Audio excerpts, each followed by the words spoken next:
وأشهد أن محمدًا عبده ورسوله يا أيها الذين آمنوا اتقوا الله حق تقاته ولا تموتن إلا وأنتم مسلمون يا أيها الناس اتقوا ربكم الذي خلقكم من نفس واحدة وخلق منها زوجها وبث منهما رجالا كثيرا ونساء واتقوا الله الذي تساءلون به والأرحام إن الله كان عليكم رقيبا يا أيها الذين آمنوا اتقوا الله وقولوا قولا سديدا يصلح لكم أعمالكم ويغفر لكم ذنوبكم ومن يطع الله ورسوله فقد فاز فوزا عظيما أما بعد فإن أصدق الحديث كتاب الله جل وعلا وخير الهدي هدي محمد صلى الله عليه وسلم وشر الأمور محدثاتها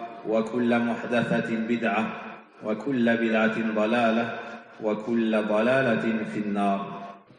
Nous sommes le 24e jour du mois de Dhul Hijjah de l'an ou de l'année 1441, ce qui correspond au vendredi 14 août de l'année 2020.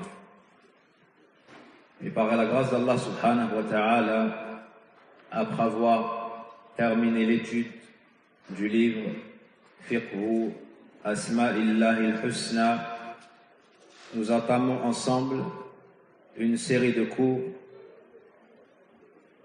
au sujet de la plus haute importance, au sujet d'un point qu'Allah subhanahu wa ta'ala a mentionné à plusieurs reprises dans son noble livre,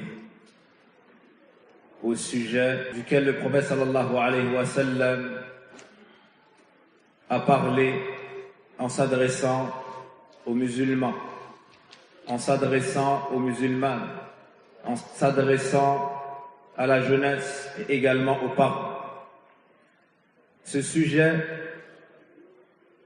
est la première pierre de cet édifice qu'est al-mujtama', la population d'un même pays. Ce sujet est az-zawaj, le mariage en islam, sa définition et les règles relatives à ce sujet ô combien important. Et lorsqu'on parle du mariage, c'est un sujet qui importe, c'est un sujet duquel on se rend compte de l'importance. C'est un sujet qui concerne les parents.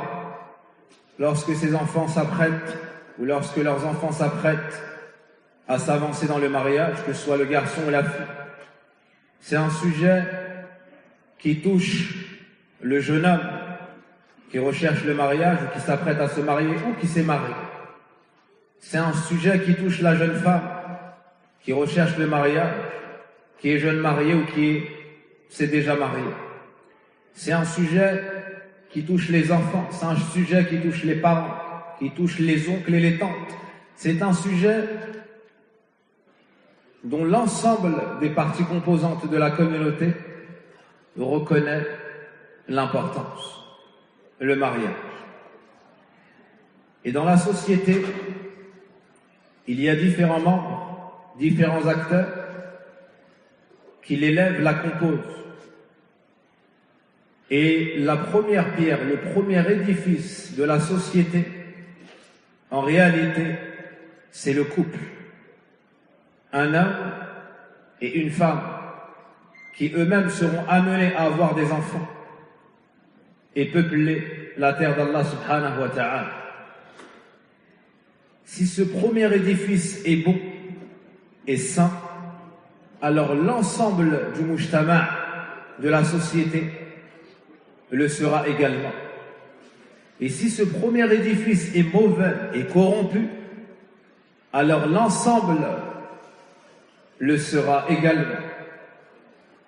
Ainsi, la place du couple en islam par rapport à la société est semblable à la place de la tête ou même du cœur par rapport à la personne, par rapport à Ibn Adam, Si ce dernier est bon, tout le reste le sera. Et si ce dernier est mauvais, tout le reste le sera. Et l'islam est une religion complète, une religion parfaite, qui ne traite pas, comme certains le pensent, simplement de la prière ou simplement de la vie dans le foyer ou simplement de la zakat et des conflits de voisinage. Non. L'islam, c'est la religion d'Allah subhanahu wa ta'ala. C'est la religion qu'il a choisie pour nous, qu'il a légiférée pour ses serviteurs. Ala ya'lamu man khalaqa wa huwa al-latiful khabir. Ne sait-il pas alors que c'est lui qui a créé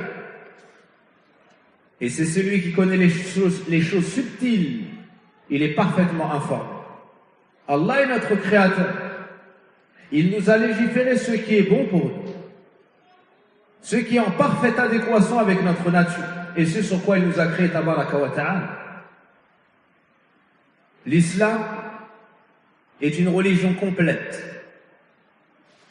qui donne au serviteur tout ce dont il a besoin pour réussir dans ce bas monde et l'au-delà.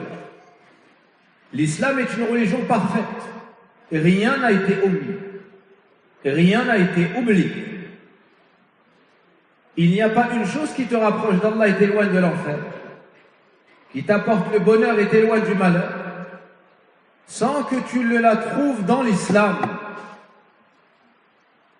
Et il n'y a pas une chose qui te rapproche du malheur, des soucis, de l'anxiété, des maux, et t'éloigne d'Allah, du bonheur, de son paradis, que ce soit dans ce bas monde ou dans l'au-delà, sans que l'islam t'ait averti à un point tel qu'un homme a dit à Salman al-Farisi radiallahu anhu: votre prophète vous a tout enseigné, même comment se comporter aux toilettes.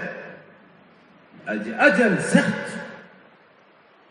Donc lui a utilisé cela pour déprécier la perfection de cette religion. Mais Salman al-Farisi a vu en cette phrase un argument pour nous et il lui a dit Ajal, il nous a ordonné de ne pas accomplir nos besoins en direction de la Qibla et nous a interdit de nous essuyer avec moins de 3 choses. Ou kama qala sallallahu alayhi wa sallam. Allah tabaraka wa ta'ala a révélé à son noble prophète Muhammad sallallahu alayhi wa sallam, alors que c'était un vendredi, Yawm Jumu'ah, et c'était le jour de Arafah, et le prophète alayhi salatu wa sallam était à Arafah. Al-yawma akmaltu lakum dinakum, atmamtu alaykum ni'mati, wa raditu lakum al-islam dina. Aujourd'hui, j'ai complété pour vous votre religion, accompli sur vous mon bienfait, agréé comme religion pour vous l'islam. C'est une religion parfaite. Et cette religion parfaite n'allait pas omettre de traiter d'un sujet de cette haute importance qu'est le mariage. C'est pour cela que tu trouves dans le Coran des versets sur le mariage, tu trouves dans la Sunna des ahadiths sur le mariage, et tu trouves beaucoup de paroles chez les compagnons et ceux qui les ont suivis avec excellence au sujet du mariage. Il convient donc, c'est pour cela que les savants traitent ce sujet et que les tullab al-ilm traitent ce sujet et que de tout temps les parents s'entretiennent avec leurs enfants à ce sujet, les oncles et les tantes, pareil. Le premier point que nous mentionnons ici est ta'rifu al-nikah. Premièrement, quelle est la définition du mariage? Al-nikah lughatan huwa dhamm wal jam'. Al-nikah, le mariage dans la langue arabe, c'est al-dhamm wal jam' wat tadakhul. Ce terme-là en arabe signifie l'union entre différentes parties, la réunion et le fait de lier des choses qui ne l'étaient pas. Le mariage dans la langue arabe signifie al-nikah, al-dhamm. Al-dhamm, c'est le fait de coller deux choses, de rattacher deux choses, de lier deux choses. Ou al-jam', c'est la réunion. Ou al-tadakhul.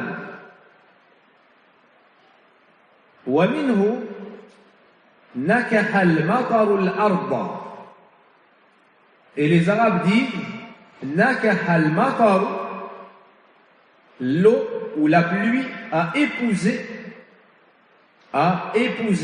al-ard, le sol, lorsqu'elle se mêle à la terre. Pourquoi avons-nous appelé az-zawaj donc al-nikah après avoir compris cela? Lima fihi min dhammi ahad az-zawjayn ila al-akhar. On a appelé le mariage al-nikah, on a appelé az-zawaj al-nikah, car cette notion est réunie dans cette union. L'époux s'est uni avec l'épouse après avoir été séparé. C'est pour cela qu'on a appelé az-zawaj al-nikah. Vous pouvez revenir à Tahbib al-Lugha de l'Azhari rahimahullah, Lisan al-Arab d'Ibn Manzour et à d'autres livres d'arabe. Et al-nikah est également mentionné dans le sens des rapports entre l'homme et la femme. Et il fait également dit pour l'aqd, pour le mariage en lui-même, le pacte. Deuxièmement, ma hukmun nikah, quel est le jugement du mariage en islam? Est-ce une obligation, comme l'ont dit certains savants? Est-ce que cette obligation est rattachée à des conditions, comme l'ont dit d'autres? Ou alors c'est mandou, c'est recommandé, et mustahab? Voici une question qui est sujette à divergence chez nos savants, rahimahullah ta'ala. Ibn Athim, rahimahullah ta'ala, dans le Sharh de al-Mumti', rahimahullah, a détaillé cette question en disant certains ont dit que c'était recommandé. D'autres ont dit que c'était obligatoire. Et ce deuxième avis est plus fort. Et c'est le mien, mais en ajoutant des conditions. Ces conditions sont al-qudra ma'a shahwa. Donc le mariage est une obligation certes, mais pour la personne qui en a la capacité, si elle a le besoin de se marier. Donc si ces deux conditions sont réunies, c'est que la personne a la capacité de se marier et qu'elle a le besoin de se marier, elle a des envies de mariage, alors, dans ce cas-là, Ibn Athim, rahimahullah ta'ala, nous dit l'avis prépondérant, l'avis le plus fort et en concordance avec les textes, est de dire que c'est obligatoire. En effet, le prophète sallallahu alayhi wa sallam dit Ya ma'ashara al-shabab, man istata'a minkumul ba'ata falyatazawwaj. Ô vous les jeunes, celui qui en a la capacité, qu'il se marie. Celui qui en a la capacité, qu'il se marie. فَإِنَّهُ رَدُّ لِلْبَصَرِ وَأَحْسَنُ لِلْفَرْجِ. Car ça sera de plus grande utilité pour lui afin qu'il baisse son regard et qu'il préserve sa partie intime. Il ajoute, rahimahullah ta'ala, dans le cas où la personne, pour se préserver de la fornication, a besoin de se marier, c'est bel et bien obligatoire. C'est obligatoire. Car de se préserver du haram, c'est obligatoire. Et si pour se préserver du haram, il doit se marier, le mariage pour lui devient obligatoire. Si il a les moyens. Dans le cas où il n'a pas les moyens, le prophète alayhi salatu wassalam a orienté les jeunes et a dit وَمَنْ لَمْ يَسْتَطِعْ فَعَلَيْهِ بِالصَّوْمِ. Et celui qui n'en a pas la capacité, qu'il jeûne. Qu'il jeûne. Cela sera pour lui un rempart, une protection. Donc, le résumé du jugement du mariage, c'est que c'est une obligation à condition d'avoir la capacité et d'en ressentir le besoin. Qu'est-ce que la capacité? La capacité, c'est le fait de pouvoir payer la dot à la femme qui aura été demandée. La capacité, c'est le fait de pouvoir entretenir le foyer et dépenser pour cela. C'est-à-dire payer un loyer, c'est-à-dire faire les courses, c'est-à-dire s'occuper de son épouse, et tout ce qui va avec cela. Il peut y avoir une capacité physique. Peut y avoir une capacité physique. Donc voici le jugement du mariage. Pour certains, c'est mustahab. Pourquoi? Parce qu'ils n'ont pas encore un réel besoin ou parce qu'ils ne sont pas pleinement dans la capacité.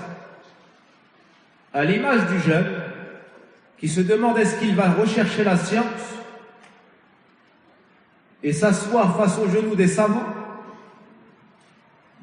ou est-ce qu'il se marie? S'il n'a pas le besoin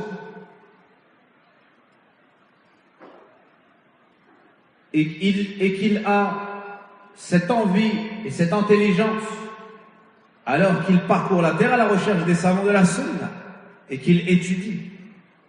Mais s'il est dans le besoin de se marier et qu'il a la capacité, alors on lui dit de se marier, et cela ne l'empêchera en rien, s'il est sincère, de rechercher la science. De rechercher la science. Donc en réalité, le mariage, son jugement va avec la situation de la personne. Va avec la situation de la personne. Ça peut être obligatoire, ça peut être recommandé, mais il y a des cas où c'est haram, c'est interdit. Il y a des cas où c'est interdit. Par exemple, c'est un injuste, ou c'est un zani, c'est un fornicateur. Dans ce cas-là, il n'a pas le droit d'épouser la musulmane chaste. C'est interdit. Comme Allah dit dans le Coran. De laisser le fornicateur épouser la fille, c'est interdit. Allah Azza wa Jal dit qu'il n'épousera qu'une personne comme lui. Wal'iyadu billah. Ou ça peut être parmi le mahari. Il n'a pas le droit d'épouser telle femme parce que c'est sa sœur, sa tante, sa sœur de lait, ou parce qu'elle est déjà mariée, et ainsi de suite. Ça peut être détestable. Ça peut être détestable. Donc, tout cela pour dire que ça revient à la situation de la personne. Sachez que le mariage est tellement important que les savants ont dit Az-zawaj afdal min nawafil al-ibadat.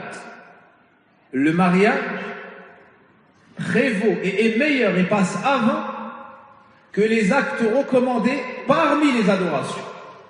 Parmi les adorations. Le mariage passe avant les actes d'adoration qui ne sont pas obligatoires. Et je vais vous poser certaines questions que j'ai copiées en droit d'Ibn Uthaymin rahimahullah ta'ala. Et Ahl Sunnah, de tout temps, prennent de ceux qui les ont précédés.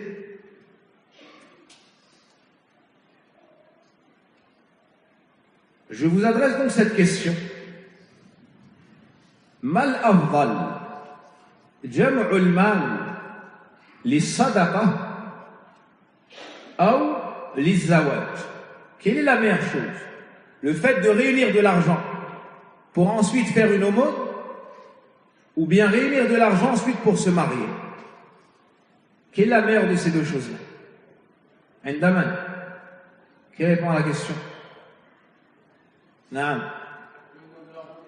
Réunir de l'argent pour se marier, car nawafil al-ibadat passe après le mariage. Et on dit bien nawafil, les actes recommandés. Quant aux actes obligatoires, ce sont les plus aimés chez Allah subhanahu wa ta'ala. Un autre exemple, Quelle est la meilleure de ces deux choses? Le fait de passer son temps dans la lecture du Coran, l'accomplissement de la prière, le dhikr, ou le fait de sortir travailler, ou bien le fait de répartir son temps en sortant travailler pour réunir de l'argent et pouvoir se marier. Quelle est la meilleure de ces deux choses? Indaman, jeune homme. Sortir et réunir de l'argent pour se marier. Barakallahu fik. Excellente réponse. Pourquoi? Parce que le mariage passe avant les actes recommandés. Car le mariage passe avant les actes recommandés. Quelle est la meilleure de ces deux choses-là? L'homme marié se trouve au soir après ses prières obligatoires. Le mieux pour lui, est-ce qu'il passe la nuit en prière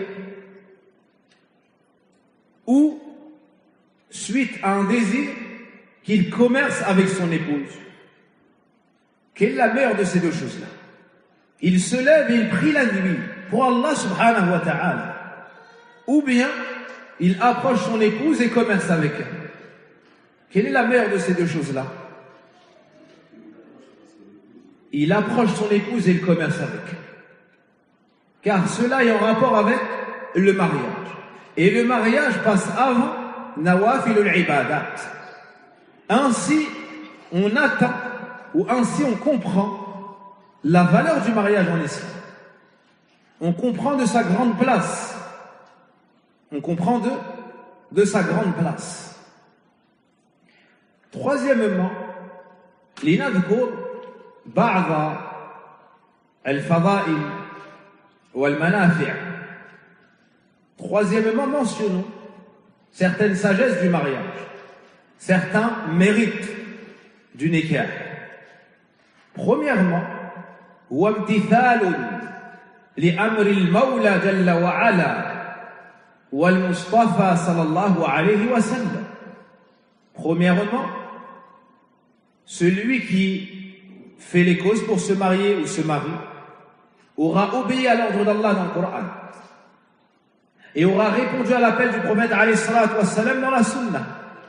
En effet, Allah subhanahu wa ta'ala nous dit dans le Coran: فَانْكِحُوا مَا طَابَ لَكُمْ مِنَ النِّسَاءِ. Épousez celles qui vous plaisent parmi les femmes. Allah Azza wa Jalla appelle dans ce verset au mariage. Donc la personne qui se marie aura répondu à l'appel d'Allah, aura obéi à son Seigneur tabaraka wa ta'ala. Dans un autre verset, dans sourate An-Nur, وَأَنْكِحُوا الْأَيَامَ مِنْكُمْ وَالصَّالِحِينَ مِنْ عِبَادِكُمْ وَإِمَائِكُمْ. Et mariez les célibataires d'entre vous et les gens de bien parmi ceux qui sont à votre service, hommes et femmes. Allah subhanahu wa ta'ala ici appelle au mariage. Appelle au mariage. Certains disent, mais moi je n'ai pas assez de moyens. Allah subhanahu wa ta'ala poursuit et dit: إِيَكُونُوا فُقَرَاءَ يُغْنِيهِمُ اللَّهُ مِنْ فَضْلِهِ. S'ils sont pauvres, Allah les rendra riches par sa grâce. Allah les rendra riches par sa grâce. Le prophète alayhi salatu wassalam nous dit: Ya ma'ashara al-shabab, ô vous les jeunes, man istata'a minkum al-ba'ata falyatazawwaj. Celui qui parmi vous a la capacité, a les moyens financiers, d'autres savants détaillés à la capacité d'approcher l'épouse et autres, falyatazawwaj, qu'il se marie. Ça c'est un ordre. Qu'il se marie. فإنه غض للبصر وأحسن للفرج ومن لم يستطع فعليه بالصوم فإنه له وجاء. Ainsi il pourra baisser son regard et préserver sa partie. Quant à celui qui n'en a pas la capacité, qu'il jeûne. Qu'il jeûne, cela sera pour lui un rempart. Parmi les sagesses du mariage, fi hifdhun للبصر والفرج للأبصار والفروج. Deuxièmement, parmi les sagesses du mariage, il y a la préservation de la vue et la préservation du sexe. Car celui qui est marié remplira son regard du licite et assouvira ses besoins dans le licite.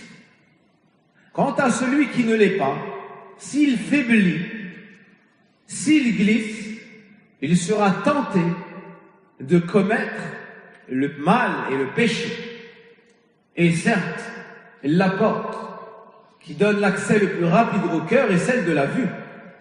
Ainsi, s'il salit sa vue et la dégrade, il en faudra de peu pour que le cœur soit souillé. Et lorsque le cœur est souillé, il s'en faudra de peu pour que les membres suivent. Iyadan billah. Iyadan billah. Donc avec le mariage, la personne sera préservée bi'idhnillahi azza wa jal al-hafiz. Et comme on nous mentionne cette sagesse dans ce hadith, فَإِنَّهُ أَحْسَنُ لِلْفَرْجِ وَغَضُّ الْبَصَرِ وَأَحْسَنُ لِلْفَرْجِ. Ça sera plus prompt à ce qu'il baisse son regard et préserve ses parties, ou sa partie. فِي حِفْظٌ لِلْأَعْرَاضِ. Parmi les sagesses du mariage, ça préserve l'honneur. Ça préserve l'honneur de la femme. Elle marche avec cet homme et on sait qu'ils se sont mariés. Et on sait qu'ils se sont mariés. Donc elle n'est pas sujette aux mauvaises paroles ou aux accusations. Non, elle marche avec un homme, oui, parce qu'elle s'est mariée. Elle s'est mariée avec un tel, fils d'un tel. La walima a été dans tel endroit. Et les femmes ont fait telle fête.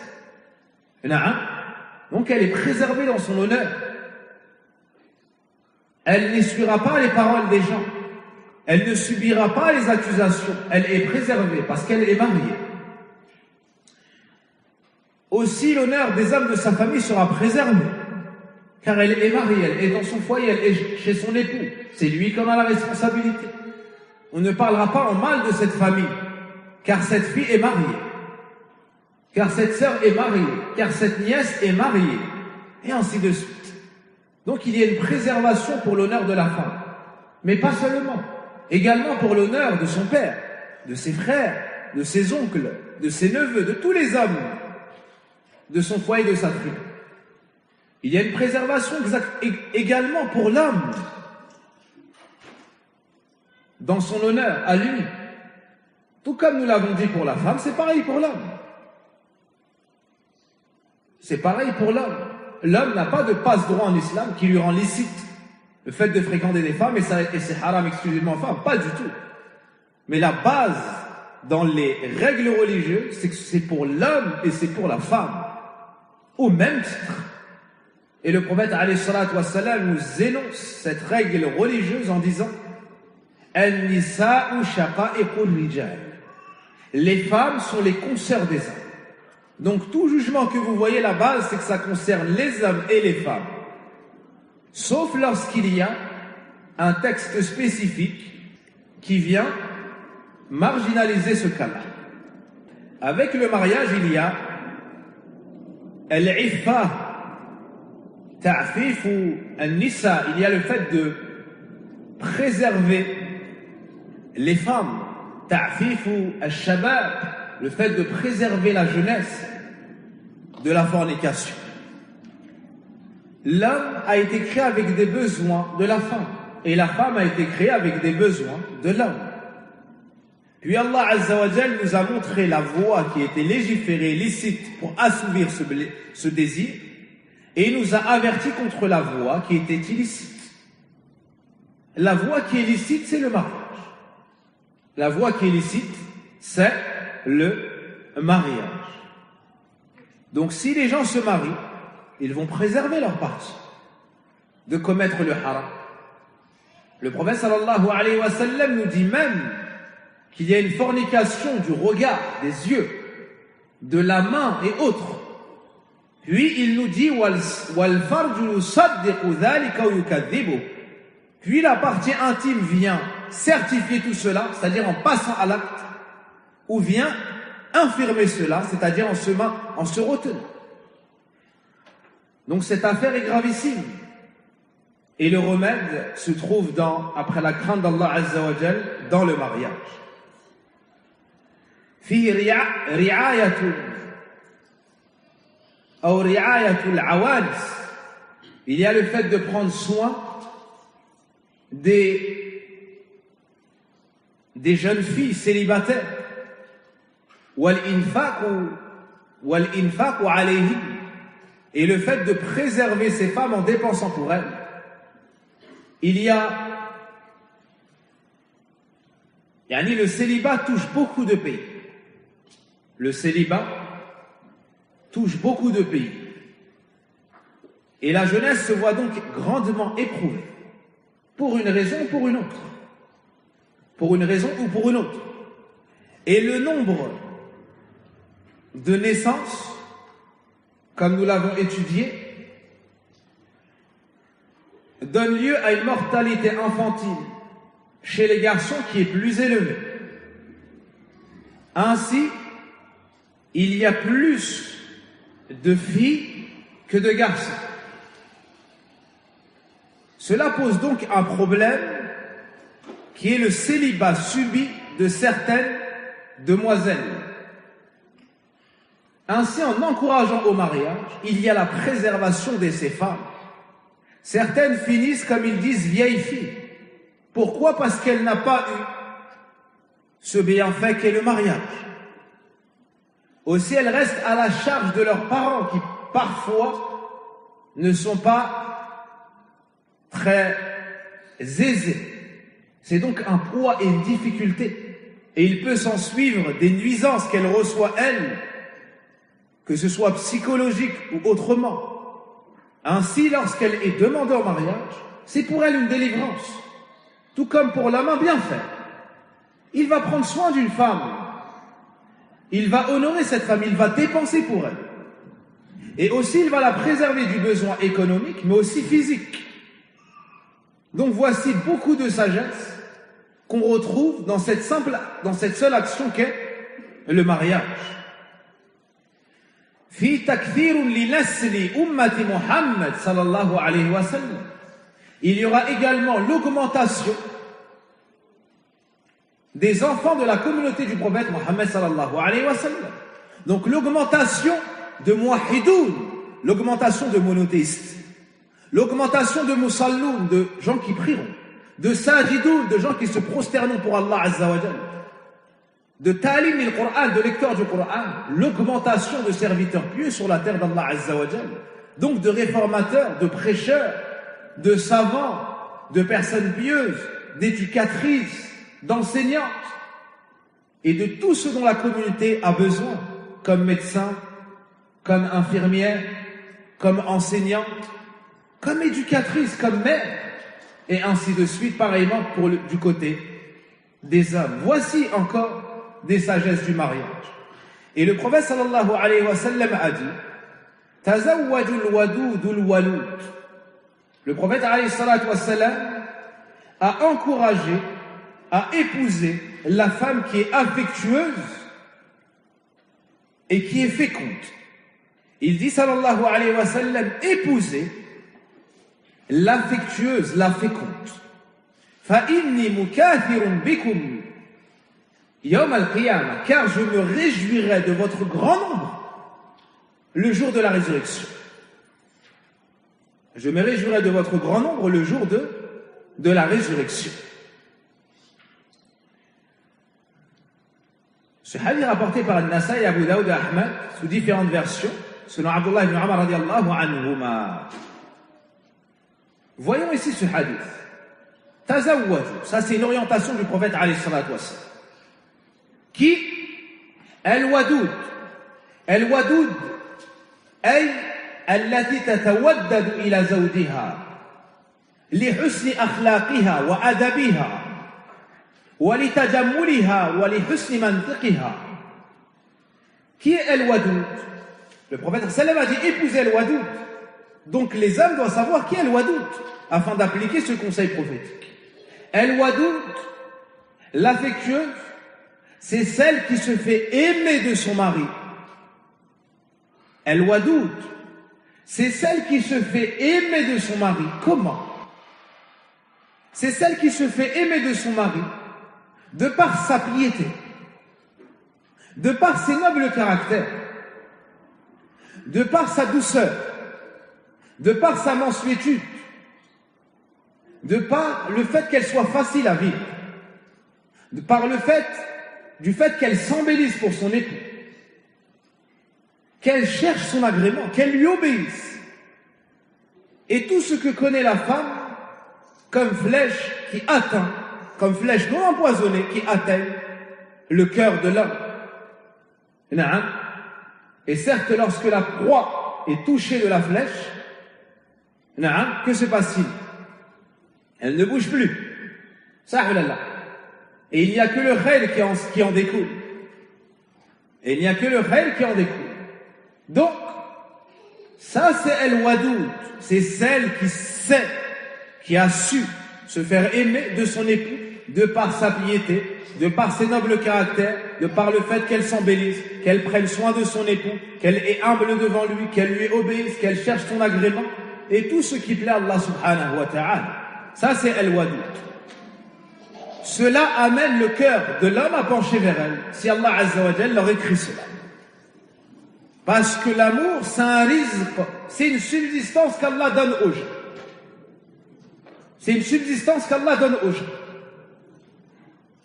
Le prophète alayhi salatu wassalam a dit d'une de ses épouses, Ruziqtu birraha. On m'a donné son amour, en parlant de Khadija, il me semble, ou de Aïcha radiallahu anha. Ruziqtu hubbaha. Allah azza wa jalla m'a mis dans mon cœur son amour.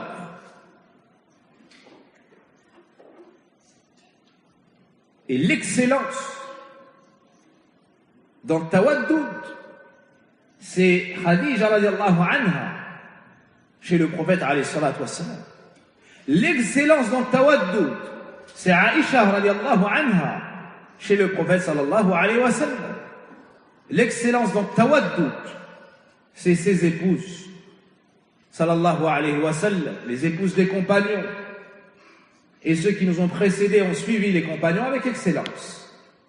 Et certes, et celle qui n'est pas ainsi, qu'elle le devienne, en recherchant l'aide chez Allah azza wa jalla. Parmi les sagesses du mariage, il y a le fait d'assurer la pérennité de l'espèce humaine. Car les enfants légitimes ne viennent qu'après un mariage, par définition. Donc si on veut assurer l'espèce humaine et qu'elle continue, il faut le mariage. Donc une des grandes sagesses du mariage, c'est assurer la pérennité de l'espèce humaine. Wa fi zawaj sakanun lin-nafs wa tuma'ninatuha. Dans le mariage, il y a la sérénité, l'apaisement, la tranquillité et le repos. C'est ce qu'Allah azza wa jalla veut à travers le mariage. Quant à celui ou celle qui n'a pas atteint cela, certes ton Seigneur n'opprime personne. Certes ton Seigneur n'opprime personne. Nous on ne parle pas du mariage en général, on parle du mariage en islam. On parle du mariage en islam. On parle du mariage à travers lequel le serviteur se rapproche d'Allah, il purifie son intention. Il a pour intention de prendre soin de cette femme qu'il a pris dans la famille, de telle ou telle. On ne parle pas de celui qui va jouer avec les femmes. On ne parle pas de celui qui oublie que ce qu'il fait aux autres peut lui être fait. Non. Ici, on parle du mariage de l'homme. Pas de celui qui est seulement de sexe masculin, non, de l'homme qui sait ce qu'est un foyer, de l'homme qui porte sur ses épaules la famille, de celui qui sort, qui travaille, qui dépense pour son foyer. Et lorsqu'on lui dit tu as trop payé, il dit non, alhamdulillah, Allah m'a facilité cela et je suis à votre service. Tout comme le prophète alayhi salatu wassalam nous a éduqués, tout comme il a formé des hommes dans la communauté. Donc il y a la tranquillité. l'apaisement et le repos. Il y a la sérénité. Certains, lorsqu'ils n'arrivent pas à se marier, deviennent nerveux, à l'image de la personne qui est dépendante du café. Voyez-vous, celui qui n'a pas bu son café, alors qu'il est au travail, voyez-vous son état lorsqu'il commence à stresser et à s'emporter sans que ce soit justifié. Ben, la personne qui ne se marie pas, il est bien plus sous pression que ce dernier. Il a donc en son fort intérieur une force et une vigueur qu'il ne parvient pas à évacuer. Cela va commencer à obstruer même sa manière de réfléchir, sa capacité intellectuelle, sa capacité physique. Et ça peut même toucher sa piété et son adoration. Il ne trouve plus la quiétude, la sérénité dans sa prière. Il peut même arriver à un moment où il est omnibulé par cette question qu'est le mariage. À quand vais-je me marier? À quand ceci? À quand cela? Particulièrement celui qui a une femme déjà en tête, pour ne pas dire dans son cœur. Ce dernier, si on lui dit que dans un mois il pourra se marier, pour lui un jour est équivalent à un mois, et une heure à une semaine, jusqu'à temps qu'il se marie. Et certes, il fut dit, l'amour rend aveugle. Mais écoute la suite. Ou bien vais-je te laisser faire ta propre expérience jusqu'à découvrir cette suite? Ou bien est-ce que je vous la cite? Ceux qui sont célibataires, levez la main. Allahumma zawwij al-uzzal wa man arada al-zawaj. Puisse Allah Azza wa Jal accorder al-kuf, al-tayyib à ceux qui recherchent le mariage. Vu le grand nombre, il ne m'appartient pas de vous cacher cette information. Il fut donc dit, l'amour rend aveugle, mais le mariage redonne la vue. Le mariage redonne la vue.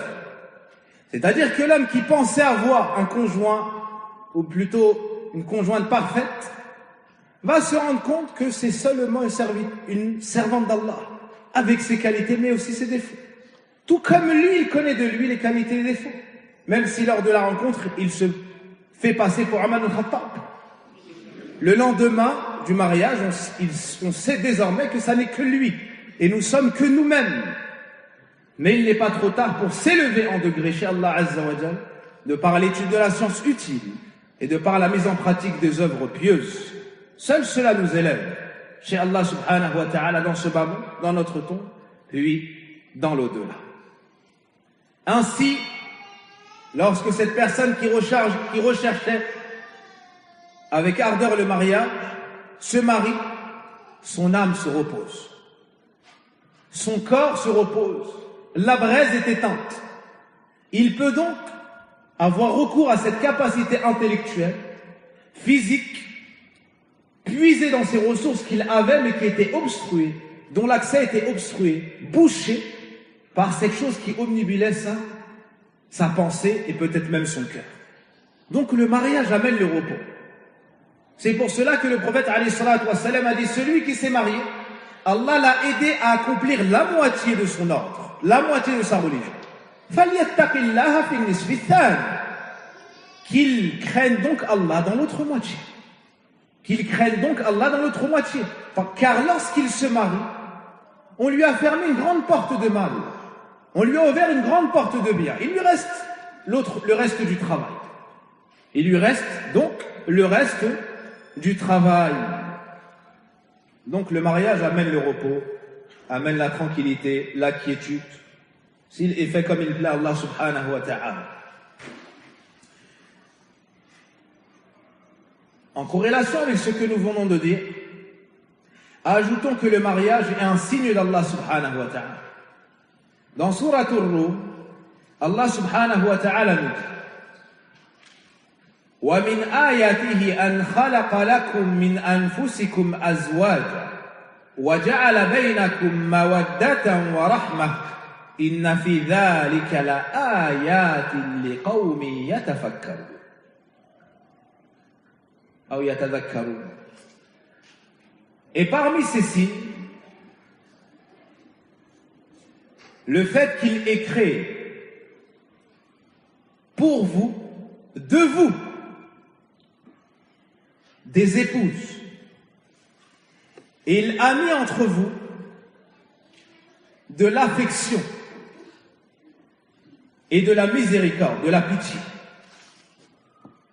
Inna fi dhalika la ayatin liqawmin yatafakkarun. Il y a certes dans cela des signes pour les gens qui méditent, qui observent. Donc le mariage est un signe d'Allah subhanahu wa ta'ala. Méditez ce verset. Parmi ces signes, le fait qu'il ait créé de vous pour vous. La femme n'a pas été créée d'autre chose. Elle a été créée de l'homme lui-même. Hawa a été créée de Adam, de sa côte, la partie la plus arquée. Et les savants disent une des sagesses est que d'avoir fait la femme de la même espèce, d'avoir pris sa base de sa même espèce, c'est une cause pour que l'entente soit optimale. La femme n'a pas été créée d'autre chose. Si Allah Azza wa Jalla avait voulu, il l'aurait créée, par exemple, de l'arbre, du bois, de la pierre, de ce qu'il veut, subhanahu wa ta'ala. Allah Azza wa Jalla a décidé que le miel soit produit par l'abeille. C'est pas la même espèce, subhanallah. Allah Azza wa Jalla fait ce qu'il veut. Allah Azza wa Jalla fait ce qu'il veut. Allah a décidé que le coton allait sortir d'ici, et ceci de cela. Mais la femme, elle sort de l'homme. Elle sort de l'homme. Voyez-vous toutes les singularités qu'on trouve chez la femme qu'on ne trouve pas chez l'homme, et vice-versa, alors qu'elle est créée de l'homme. Que dire alors si elle avait été créée d'autre chose? Et parmi ceci, le fait qu'il ait créé pour vous, de vous, des épouses. وَجَعَلَ بَيْنَكُمْ مَوَدَّةً وَرَحْمَةً. Et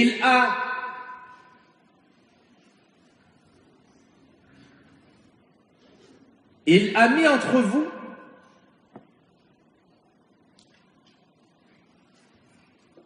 de l'amour, de l'affection et de la miséricorde. Tel homme qui a tel nom de famille de telle tribu ne connaissait pas telle femme qui a tel autre nom de famille de telle autre tribu. Et subhanallah, par le lien du mariage, par ce signe d'Allah subhanahu wa ta'ala, voici qu'un amour naît dans le cœur de cet homme qui peut-être auparavant avait un cœur dur, mais il s'adoucit, il fond face à cette femme. Et cette femme qui ne connaissait pas cet homme, qui n'est pas de sa famille, avec lequel elle n'a peut-être pas grandi, voici qu'Allah Azza wa Jal fait naître un amour pour cet homme dans son cœur. Et peut-être que même par la suite, lorsqu'il ne sera pas là une semaine, elle pleurera pour lui. Or, auparavant, elle ne le connaissait même pas, subhanallah. Et lui, en voyage, elle lui manquera éperdument, alors qu'auparavant, il ne la connaissait pas. Ça, c'est un signe d'Allah Azza wa Jal. Deuxièmement, ils vont avoir une entente, bi'idhnillah, comme s'ils se connaissaient depuis de longue date. Troisièmement, un de ces grands signes, c'est les alliances et les nouvelles relations naissantes entre la famille de l'homme et la famille de la femme. Lui, il épouse cette femme, mais il entre aussi dans cette famille. Son père, sa mère, les grands-parents et ainsi de suite. Il entre dans cette famille, il est accueilli dans cette famille. Il est partie intégrante désormais de cette famille. Il est bénéfique à cette famille. Il apporte du bien dans cette famille. De la même façon, cette femme qui était auparavant étrangère est entrée dans cette famille. Elle devient une fille pour la mère de son époux. Elle devient une fille pour le père de son époux. Elle devient une sœur pour sa sœur, et ainsi de suite. Ça, c'est un signe d'Allah subhanahu wa ta'ala. Il se peut que dans sa propre famille, à elle, dans sa propre famille, elle ne trouve pas ce lien, qu'elle trouve ensuite avec sa belle-mère ou avec une autre personne de la famille de l'homme. Donc ça, c'est un signe d'Allah, de faire se rencontrer ces familles-là. Parfois, ils n'ont même pas la même origine. Parfois, ils n'ont même pas la même couleur. Parfois, même pas la même langue de base. Mais ça, c'est le signe d'Allah subhanahu wa ta'ala. C'est le signe d'Allah tabaraka wa ta'ala, le mariage. Donc, parmi les utilités, les mérites et les bienfaits, c'est ce lien qui naît et toutes ces branches qui en découlent, le tout à travers le mariage. Le point suivant, le mariage est la sunna des prophètes et des messagers. Dans Sourate Al-Ra'd, Allah subhanahu wa ta'ala nous dit وَلَقَدْ أَرْسَلْنَا رُسُلًا مِّن قَبْلِكَ وَجَعَلْنَا لَهُمْ أَزْوَاجًا وَذُرِّيَّةً. Et nous avons certes envoyé des messagers avant toi, et nous leur avons accordé des épouses et descendants. Donc le mariage, c'est la sunna des prophètes.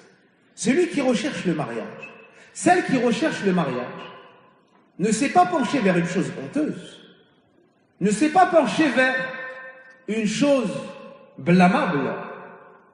Certes, elle peut être gênante. Lorsque le jeune homme, pour la première fois, entretient ses parents au sujet du mariage, alors que la chasteté est connue dans le foyer, certes, il y a cette gêne, et c'est bon signe qu'il y ait cette pudeur et cette gêne. Lorsque le jeune homme va s'adresser à son père ou à sa mère, certains n'arrivent même pas, ils vont parler à leur tante ou à leur oncle. Ou lorsque la fille va s'adresser à sa grande sœur ou à sa tante, parce qu'elle est gênée peut-être de parler à son père, ou elle va parler à sa mère et cette dernière va parler à son père, quoi qu'il en soit, c'est la sunna des prophètes. C'est la sunna des prophètes. Celui qui parle de ce sujet, celui qui penche vers cela, il est sur le chemin des prophètes et des messagers. Et l'imam Ahmad rahimahullah ta'ala disait que le célibat ne fait pas partie de l'islam. Le célibat, le fait de viser le célibat, n'a aucune place en islam. Et celui qui t'appelle au célibat ne t'a pas appelé à l'islam.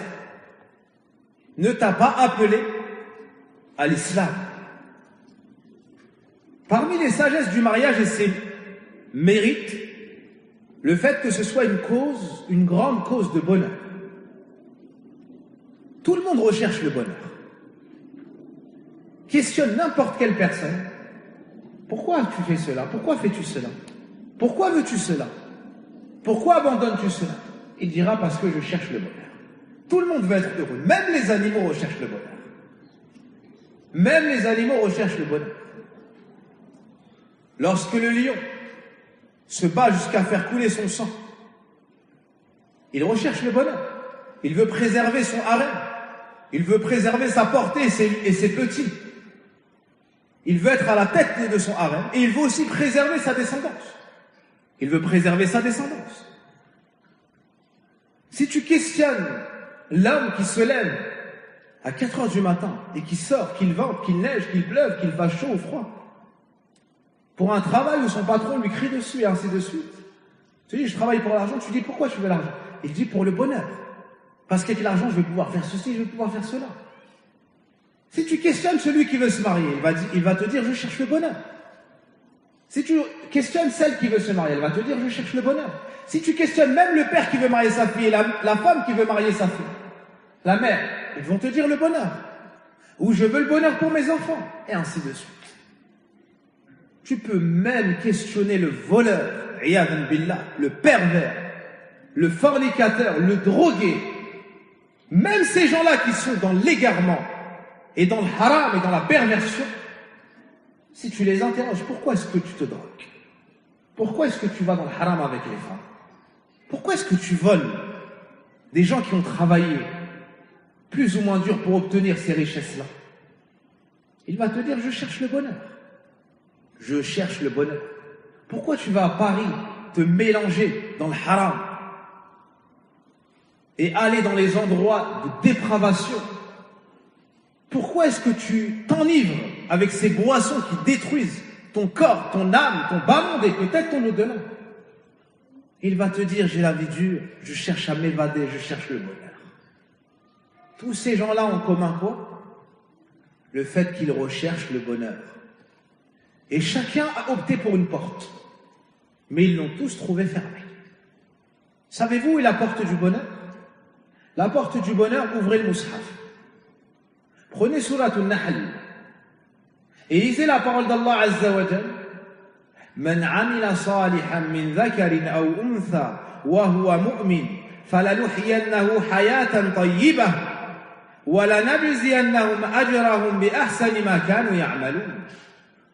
Quiconque fait de bonnes œuvres, qu'il soit un homme ou une femme, tout en ayant la foi, tout en étant croyant, nous lui ferons vivre une bonne vie. On lui donnera quoi? Le bonheur. Ça, c'est dans ce bab. Et on le rétribuera en fonction des meilleures œuvres qu'il a avancées. Ça, c'est dans l'au-delà. Le bonheur se trouve dans les bonnes œuvres si on a la foi, si on est croyant. Le bonheur se trouve dans le suivi du Coran. طه ما أنزلنا عليك القرآن لتشقى إلا تذكرة لمن يخشى. Le bonheur est dans le Coran, dans la lecture du Coran, la méditation du Coran, la compréhension du Coran, l'application du Coran, la mémorisation du Coran, l'enseignement du Coran. Taha, nous n'avons pas révélé le Coran sur toi pour que tu sois malheureux. C'est-à-dire, il a été révélé li tas'ad, pour que tu sois heureux. Pour que tu sois heureux. Ça, c'est dans Surat al-Nahl. Et cela dans Surat Taha. Et encore dans Surat Maryam. Inna alladhina amanu wa aminu salihat sayaj'alu lahumur rahman wudda. Ceux qui ont eu la foi et ont accompli les bonnes œuvres, regardez à nouveau, la foi et les œuvres pieuses. Allah leur donnera l'affection, l'amour. C'est-à-dire que lui-même, Tabaraka wa Ta'ala al-Wadoud, les aimera et il fera en sorte qu'ils s'aiment les uns les autres. Et parmi les noms d'Allah, al-Wadoud, et parmi les grandes causes du bonheur énoncées par le prophète alayhi salatu wassalam, arba'un min as-sa'ad. Le prophète alayhi salatu wassalam a dit 4 choses concrétisent le bonheur ou aident au bonheur ou font partie du bonheur. Et parmi ces 4 choses, al-mar'atu salihah, la femme pieuse. Le prophète n'a pas dit la femme en soi. Non. La femme salihah, la femme pieuse. La femme pieuse, celle qui connaît Allah et s'acquitte de ses devoirs envers lui. Elle l'adore seule d'un culte sincère, préserve sa prière à l'heure. Celle qui se préserve et porte le vêtement de la foi. Celle qui a pour vêtement la pudeur, la piété. Pour ornement, le suivi du Coran et de la Sunna en premier lieu. Celle qui est au service de ses parents. Celle qui est plus connue dans son foyer que dans les chemins et les marchés. La femme pieuse. Celle qui, lorsqu'Allah lui donne, elle est reconnaissante. Lorsqu'elle est éprouvée, endurante. Et lorsqu'elle tombe dans un péché, repentante. La femme pieuse. Celle qui, lorsqu'elle recherche quelque chose, elle lève les mains vers Allah et lui demande. Celle qui accepte al-nasiha, qui est humble. Celle qui n'a d'autre but que rechercher l'agrément d'Allah Azza wa Jal et vivre dans sa compagnie, rapprocher de lui. La femme pieuse. Le prophète alayhi salatu wassalam te dit arba'un min as-sa'ad. 4 choses font partie du bonheur. Il te dit sallallahu alayhi wa sallam az-zawjatu salihah, la femme pieuse. Wal markabul hani, la bonne monture. On dirait au jour d'aujourd'hui la bonne voiture, la belle voiture. Wal jaru salih, le voisin pieux. Wal baytul wasi', et le foyer vaste, la grande maison. Ces choses-là sont des causes pour que tu sois heureux. À l'inverse, celui qui vit dans un appartement tout exigu,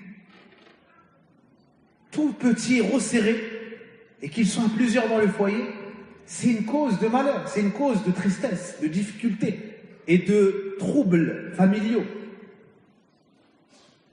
À l'inverse, celui qui a une monture qui est obsolète, qui est sujette à des pannes, ça sera une cause de souci. Celui qui a un voisin gênant, qui fait du bruit ou qui met de la musique, ou qui n'éduque pas ses enfants à ne pas déranger les autres,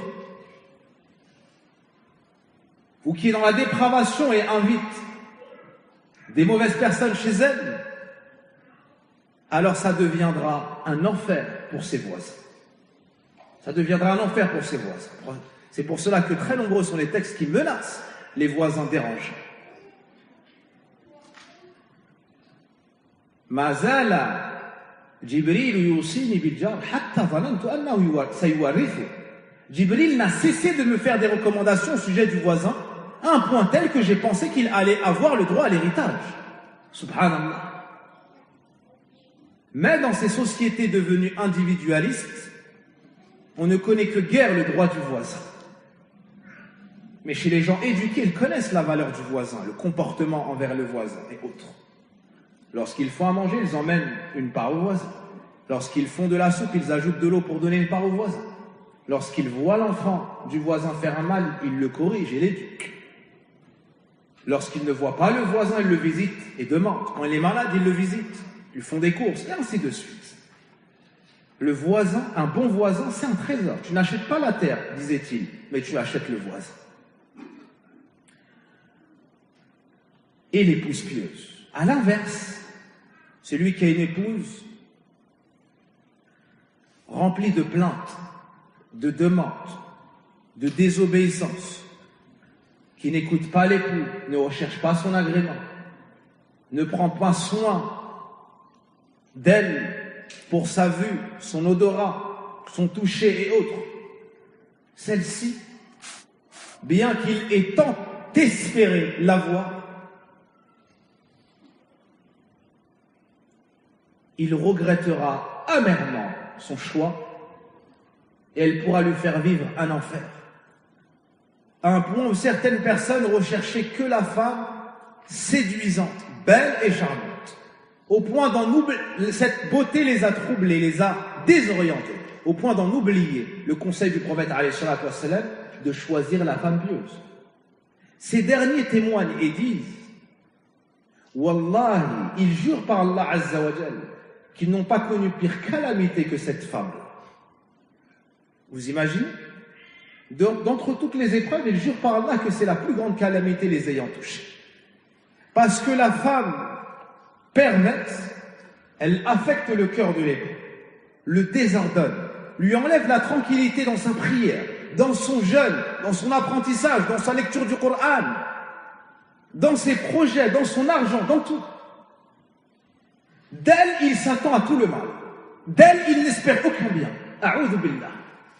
C'est pour cela que certains parmi les pieux prédécesseurs disaient, écoutez cette parole et notez.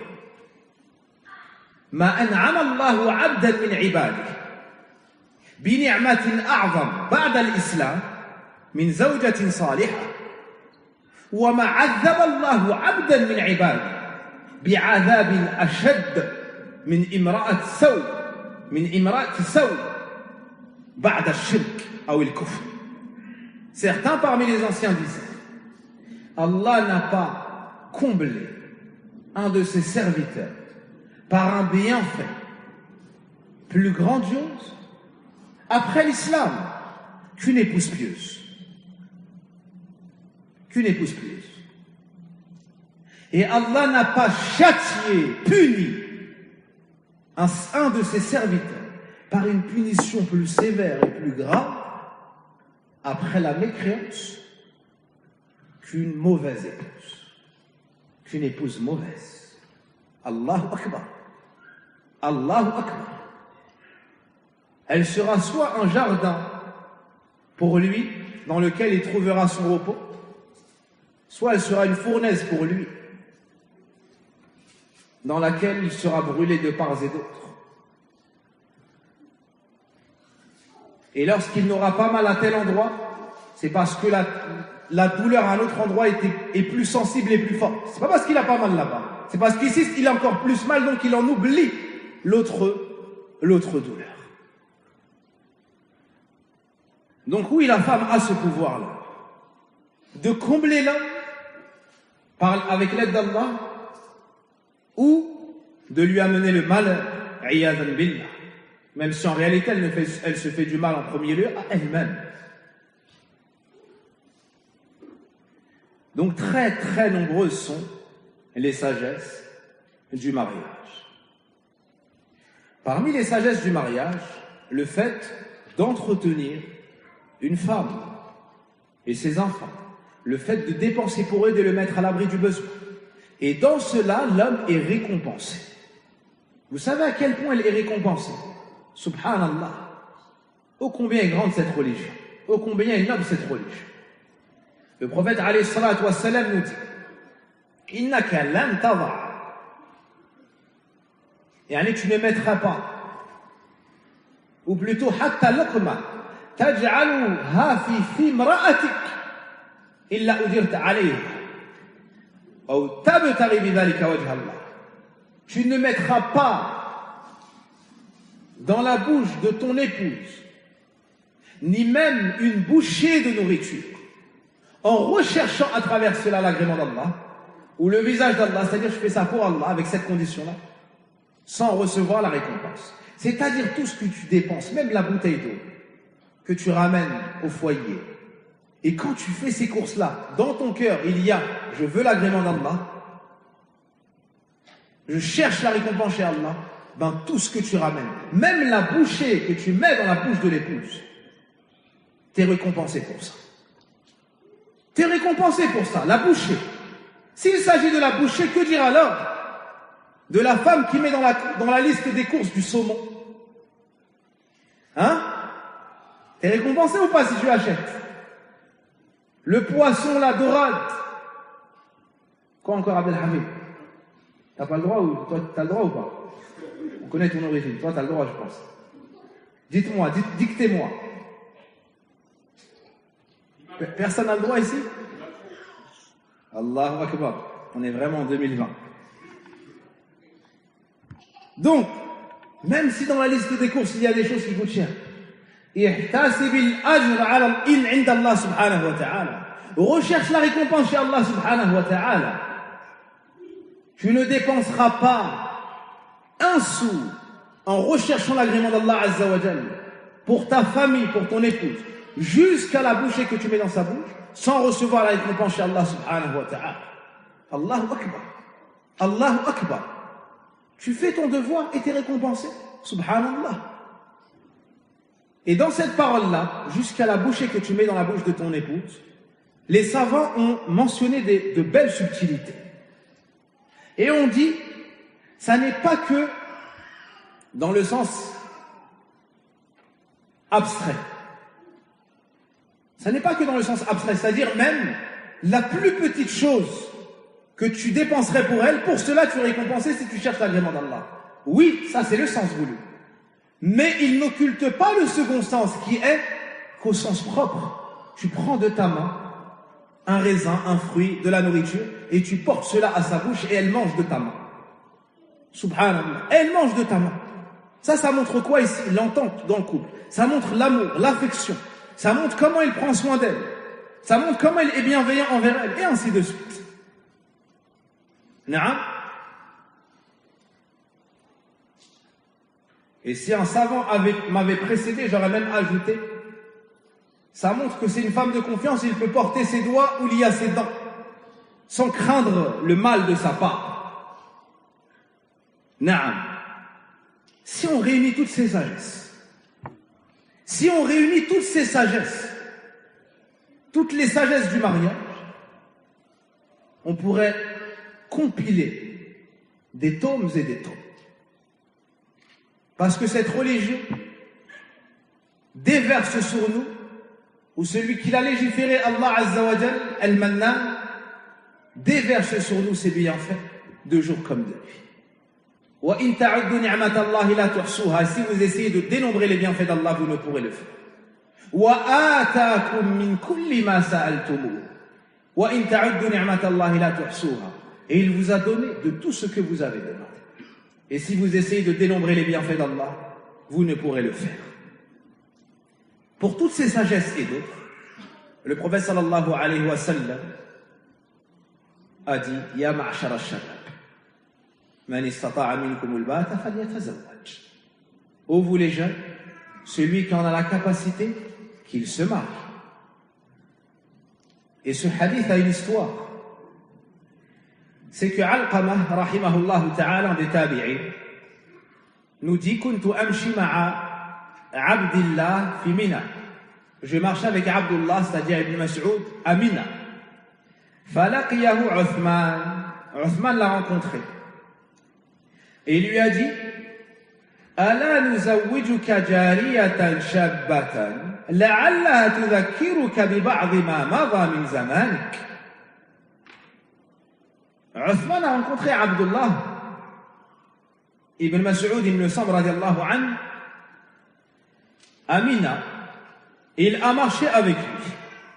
Il lui a dit Aba Abdurrahman, Ya Aba Abdurrahman, n'allons-nous pas te marier?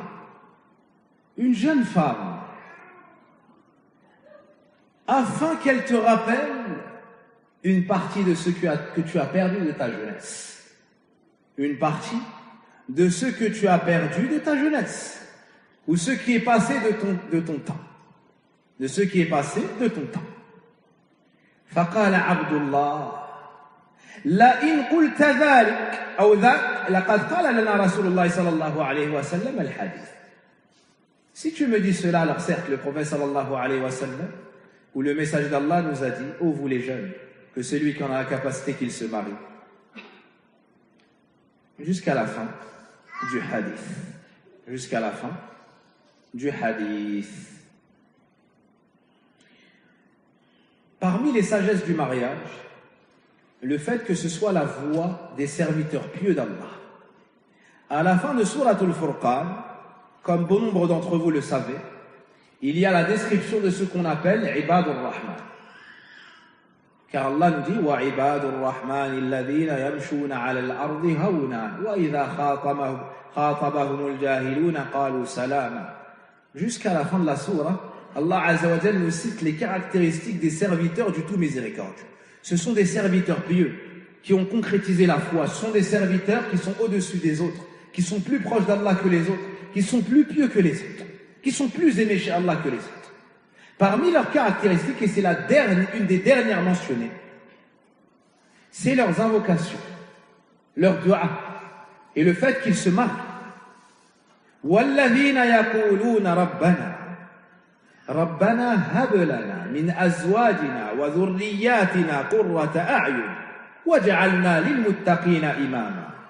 Ceux qui disent ô notre Seigneur, fais-nous don en nos épouses et notre descendance de la fraîcheur des yeux. C'est-à-dire, fais que nos épouses et nos enfants deviennent la prunelle des yeux. La chose qui, lorsqu'on les voit dans ton obéissance, ça nous cause le plaisir le plus complet. C'est ça Qurrata A'yun.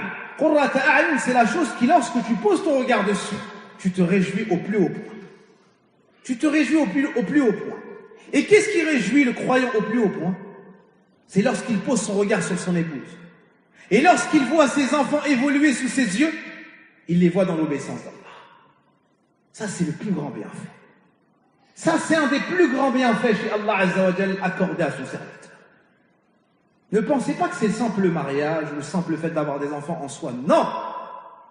Mais c'est de les voir ensuite évoluer. L'homme se lève dans la nuit pour un besoin ou un autre et il trouve son épouse prosternée. Quoi de plus réjouissant pour lui? Quant à la beauté, quant à sa richesse, quant à son famille, quant à... Tout ça, ça a amené à disparaître. Tout ça, ça a amené à dépérir. Par contre, le bon comportement et la piété, Inch'Allah, ça a amené à croître, à se bonifier, s'amplifier, et tu en seras le premier bénéficiaire. Quoi de mieux que d'entendre la demande de l'épouse? Est-ce que tu peux m'emmener en Umrah? Est-ce que tu peux m'emmener au Hajj? Puis-je assister à la conférence? Et ainsi de suite. L'homme, sans aucun doute, est touché au plus haut point. Est touché au plus haut point. Même s'il est pauvre, malade et handicapé. S'il voit sa famille dans cet état, Wallahi al-Azim, il se réjouit au plus haut. Et lorsqu'ensuite Allah lui fait don d'enfants, il fait don à qui il veut de filles et don à qui il veut de garçons. Quand il voit cette petite fille grandir sous son regard, ou ce petit garçon grandir sous son regard, et qu'un jour il le voit avec le mushaf entre les mains, ou il le voit psalmodier al-Fatiha, قل هو الله أحد الفلق الناس إنا أعطيناك الكوثر إذا جاء نصر الله والفتح, puis عما يتساءلون, puis تبارك الذي بيده الملك, puis قد سمع الله, puis قاف, et ainsi de suite. Que pensez-vous qu'il se passe dans son cœur? Si ce n'est un torrent de bonheur qui se déverse. Subhanallah, si ce n'est une abondance de bonheur, de plaisir. Allahu Akbar. Allahu Akbar. Celui à qui Allah Azza wa Jalla a accordé une épouse pieuse et des enfants sous la droiture, sur la droiture, et il les voit grandir. Wallahi al-Azim. Faqad akramahu ayyuma ikram. Il l'a certes honoré énormément. Le mariage est une cause pour être préservé du haram. Et ça, c'est une grande porte du mariage. Être préservé du haram. Celui qui ne se marie pas malgré le besoin, s'il glisse, il glisse dans des choses gravissimes. Il glisse dans des choses gravissimes, fréquenter des femmes dans le haram, toucher des femmes qui ne lui sont pas permises, commettre la fornication, se retrouver sur une femme qui n'est pas la sienne, iyadan billah, et toucher une femme qui n'est pas la sienne, et le tout sous le regard d'Allah tabaraka wa ta'ala, d'au-dessus sept cieux, d'au-dessus le trône. وقد علم الله كل ذلك وكتبه الكتاب أو الكتبة الحافظون, et les scribes n'omettant rien ont inscrit cela. Ils le voient, ils le surveillent. ما يلفظ من قول إلا لديه رقيب عتيد وإن عليكم لحافظون كراما كاتبون يعلمون ما تفعلون. Les anges nous surveillent. Ils scrutent nos faits et gestes, nos paroles et nos actions. Et lorsque nous agissons, nous disons, ils notent les bonnes œuvres comme les mauvaises. Et Yom al-Qiyamah, on te déroule ces feuillets, on te les roule. وَكُلَّ إِنسَانٍ أَلْزَمْنَاهُ طَائِرَهُ فِي عُنُقِهِ وَنُخْرِجُ لَهُ يَوْمَ الْقِيَامَةِ كِتَابًا يَلْقَاهُ مَنْشُورًا اقْرَأْ كِتَابَكَ. Ce jour-là, les feuilles seront déployées. Et on aura à lire notre propre livre. Wallah hawla wa la quwwata illa billah. Allahumma arhamna. Celui qui est marié, lorsqu'il aura un besoin, il va se diriger vers son épouse. Celui qui est marié, lorsqu'il sera éprouvé, il aura repos auprès de son épouse. Celui qui est marié, lorsqu'il sera dans la solitude, elle viendra pour la lui faire disparaître.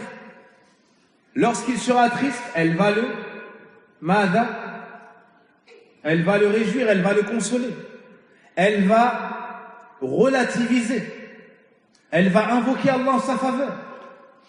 Et combien d'invocations de femmes pieuses Alors que l'homme dort avec cette montagne de soucis sur son dos, par cette femme pieuse, Allah Azza wa Jal a délivré le dos de cet homme. Subhanallah. Le prophète alayhi salatu wassalam était dehors. Il a vu une femme. Son regard a croisé une femme. Par inadvertance. Il est rentré et a eu un rapport avec son épouse. Il s'est lavé, il est ressorti et a dit aux compagnons que celui qui suit un regard à l'extérieur a eu un désir, qu'il rentre chez lui et qu'il consomme avec son épouse. Il a la même chose à la maison, dans le sens où qu'il se préserve du haram et qu'il assouvisse son besoin dans le halal, dans le licite. En cela, il sera préservé. Un autre hadith qui nous montre une sagesse du mariage, dans la préservation du couple, de l'homme et de la femme.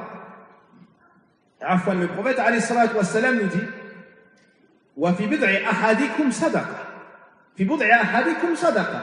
Lorsque la personne a un rapport, assouvit son besoin, son désir, ça lui est compté comme une aumône.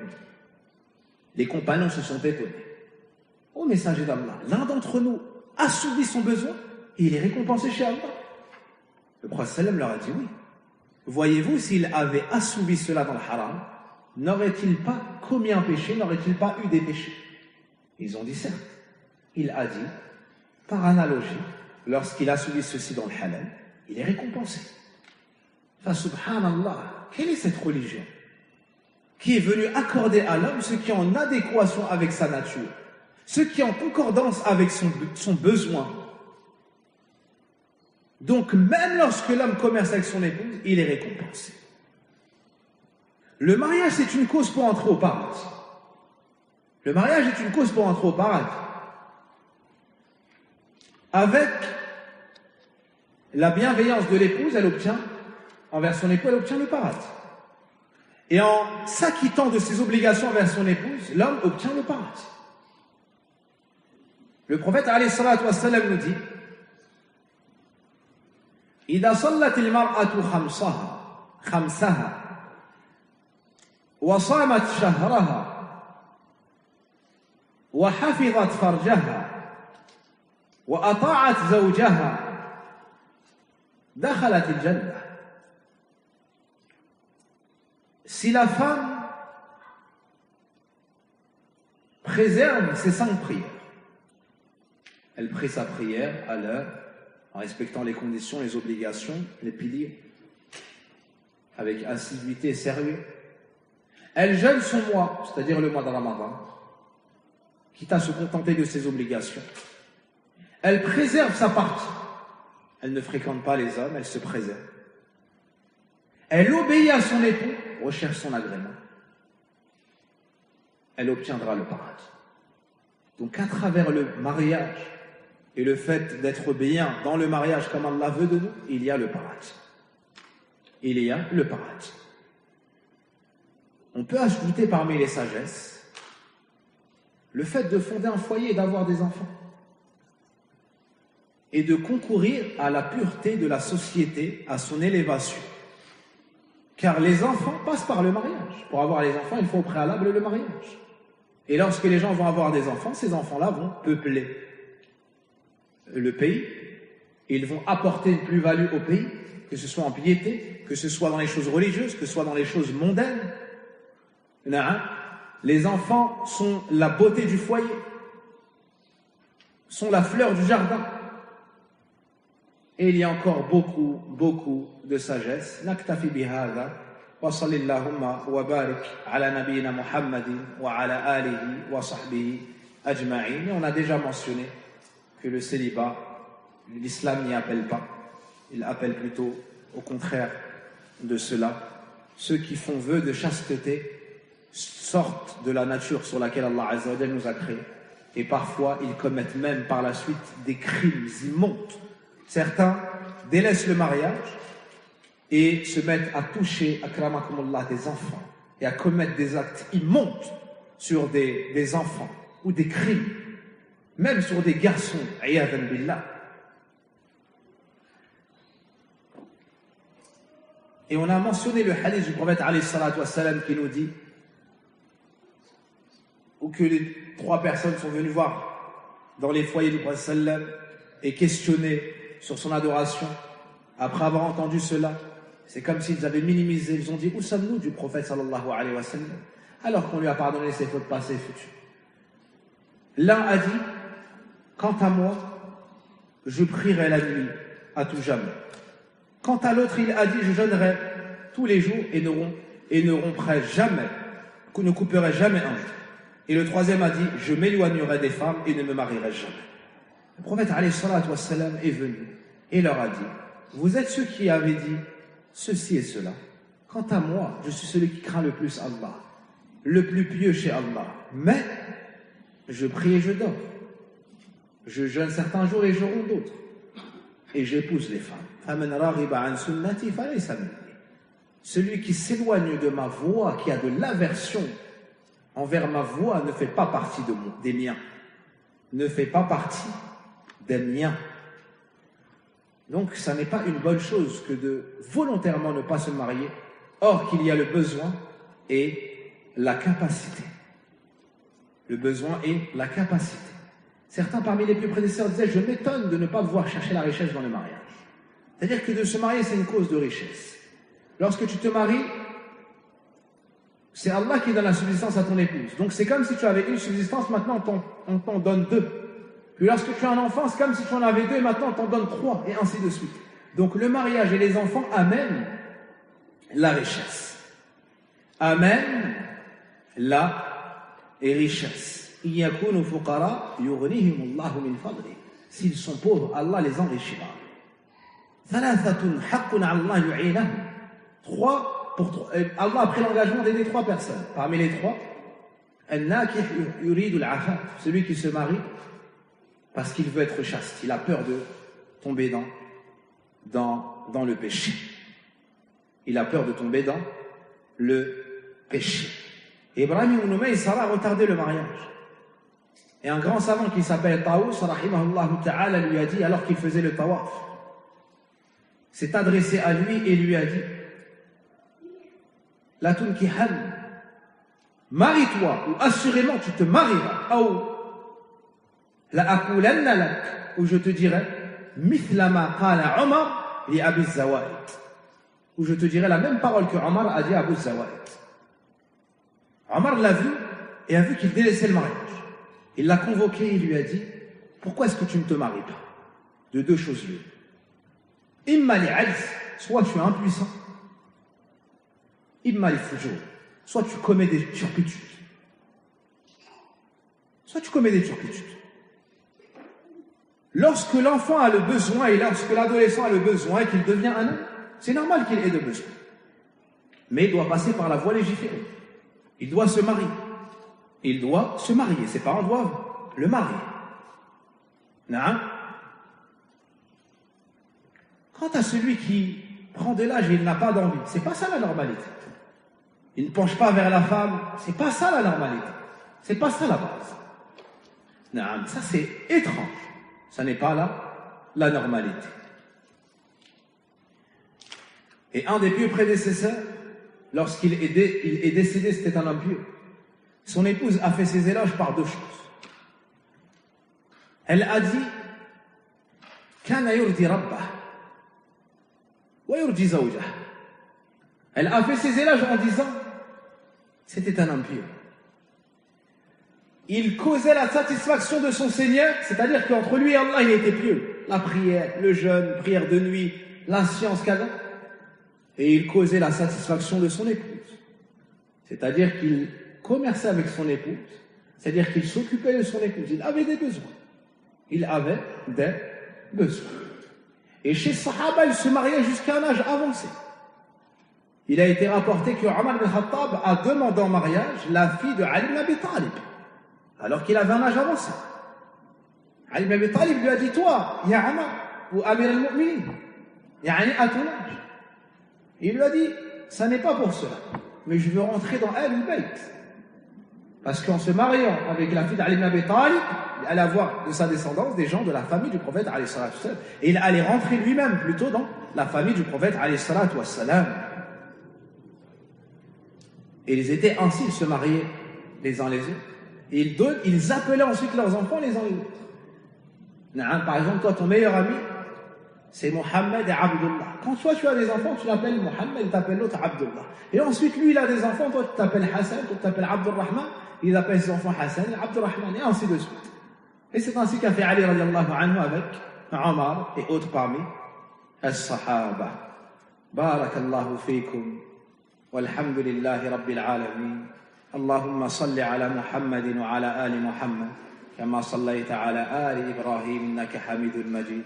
اللهم بارك على محمد وعلى آل محمد كما باركت على آل إبراهيم إنك حميد مجيد ربنا آتنا في الدنيا حسنة وفي الآخرة حسنة وقنا عذاب النار اللهم أعنا على ذكرك وشكرك وحسن عبادتك اللهم يا حي يا قيوم برحمتك نستغيث أصلح شأننا كله ولا تكلنا إلى أنفسنا طرفة عين اللهم يسر لمن أراد الزواج اللهم يسر لمن أراد الزواج يا رب العالمين يا وهاب يا منان يا كريم سبحانك اللهم وبحمدك أشهد أن لا إله إلا أنت أستغفرك وأتوب إليك والحمد لله رب العالمين.